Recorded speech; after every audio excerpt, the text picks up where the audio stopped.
Dengue बुखार में मानव शरीर में किसकी कमी हो जाती है? बेहतरीन प्रश्न है। तो डेंगू बुखार में किसकी कमी हो जाती है? प्लेटलेट्स की। ऑप्शन आपका ए यहाँ पे बिल्कुल सही हो जाएगा। आप लोग याद रखिएगा। इसकी डिटेल को देख लेते हैं थोड़ा सा। तो डेंगू बुखार यह जो है डेंगू नामक वायरस से फैलने वाली बीमारी है जिसका वाहक मादा एडिज इजिप्टी मच्छर होता है। तो ये फैक्ट भी आप याद रखिएगा। इस बुखार के लिए जो वाहक मच्छर है वो होता है मादा एडिज इजिप्टी। तो ये फैक्ट आप याद रखिएगा।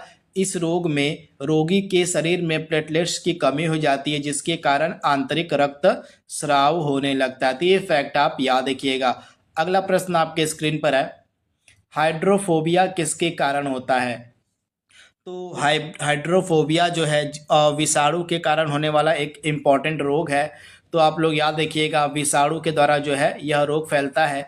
तथा यह जो हाइड्रोफोबिया है इस किसे कहते हैं? तो पानी से डरने की जो प्रक्रिया होती है, अगर किसी व्यक्ति को जो है यह रोग हो जाता है हाइड्रोफोबिया, तो उसको जो है पानी से डर लगने लगता है। तो इसी कारण से इसको जो है पानी से डराने वाला रोग भी कहा जाता है। तो आप लोग याद रखिएगा।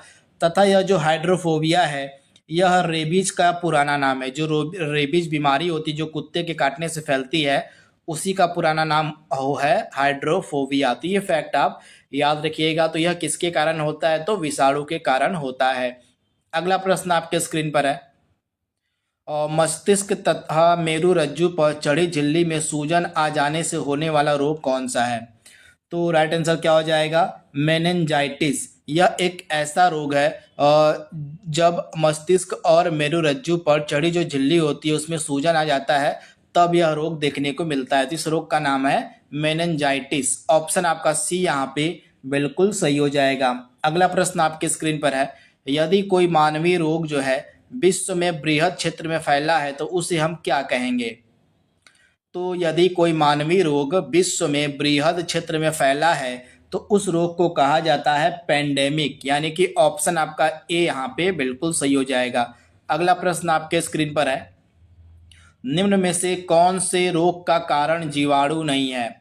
इसमें से वह कौन सा रोग है जो बैक्टीरिया यानी कि जीवाणु के कारण नहीं फैलता है? इम्पॉर्टेंट प्रश्न है। तो आइए देख लेते हैं इसमें से कौन सा रोग है जो जीवाणु के कारण नहीं फैलता है। तो आप लोग याद रखिएगा, जो एड्स नामक बीमारी होती है जीवाणु से नहीं होती है बल्कि किससे होती है? तो वायरस से होने वाली यह बीमारी है एड्स। तो ये आप याद रखिएगा। बाकी डिप्थीरिया हो गई और इसके अलावा हैजा हो गया और काली खांसी हो गई, ये तीनों जो बीमारियां हैं ये आपकी किससे होती हैं? तो ये जीवाणु से यानी कि बैक्टीरिया से होने वाली बीमारियां हैं। तो इसके बारे में आप याद रखिएगा। तथा जो एड्स है यह वायरस से होने वाली बीमारी है। तो ये फैक्ट आप याद रखिएगा। पोलियो किसके कारण फैलता है? पोलियो का कारण क्या है? तो पोलियो का कारण होता है विषाणु। तो ये फैक्ट आप याद रखिएगा। पोलियो जो है एक संक्रामक रोग है जो विषाणु यानी कि वायरस के कारण फैलता है। तो ये फैक्ट आप याद रखिएगा। राइट आंसर क्या हो जाएगा? विषाणु यानी कि वायरस से फैलने वाली यह एक बीमारी है। ऑप्शन बी आपका सही हो जाएगा। अगला प्रश्न आपके स्क्रीन पर है, पोलियो के टीके की खोज किसके द्वारा की गई थी?